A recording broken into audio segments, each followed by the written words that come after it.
President Trump's national security advisor, John Bolton, just gave a major speech in Miami on U.S. policy in Latin America. Bolton described Venezuela, Cuba, and Nicaragua as a troika of tyranny, saying, quote, "This triangle of terror stretching from Havana to Caracas to Managua is the cause of immense human suffering, the impetus of enormous regional instability, and the genesis of a sordid cradle of communism in the Western Hemisphere." Professor Chomsky, can you respond to that? Troika of tyranny, says John Bolton. Well, that, of course, immediately brings to mind the axis of evil speech of George Bush back in 2002, which was the precursor, laying the groundwork for the invasion of Iraq, the worst crime of this century, with horrendous consequences for Iraq, eliciting ethnic conflicts that are tearing the region apart, a major atrocity. John Bolton was behind that, and his new troika. I doubt that the U.S. will dare to do something similar, but that's what it brings to mind.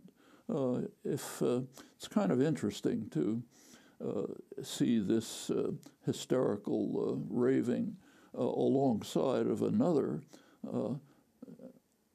astonishing propaganda campaign that Bolton and his colleagues are carrying out with regard to the caravan of poor and miserable people fleeing from severe oppression, violence, terror, extreme poverty from three countries: Honduras, mainly Honduras, secondarily Guatemala, thirdly El Salvador, not Nicaragua, incidentally.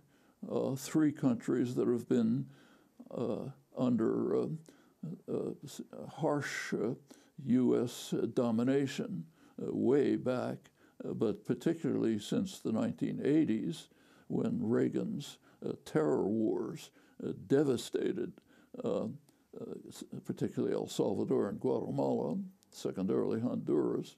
Nicaragua was attacked by Reagan, of course, but Nicaragua was the one country which had an army to defend the population. In the other countries, the army were the state terrorists backed by the United States. The most extreme source of migrants right now is Honduras. Why Honduras? Well, it was always bitterly oppressed, but in 2009, Honduras had a mildly reformist president, Mel Zelaya. The Honduran powerful, rich elite couldn't tolerate that. A military coup took place, expelled him from the country. It was harshly condemned all through the hemisphere, with one notable exception: the United States. The Obama administration refused to call it a military coup, because if they had, they would have been compelled by law to withdraw military funding from the military regime, which was imposing a regime of brutal terror. Honduras became the murder capital of the world. A fraudulent election took place under the military junta, again harshly condemned all over the hemisphere, most of the world, but not by the United States. Obama administration praised Honduras for carrying out an election, moving towards democracy, and so on. Now people are fleeing from the misery and horrors for which we are responsible. And you have this incredible charade taking place, which the world is looking at with utter astonishment. Poor, miserable people, families, mothers, children, fleeing from terror and repression for which we're responsible.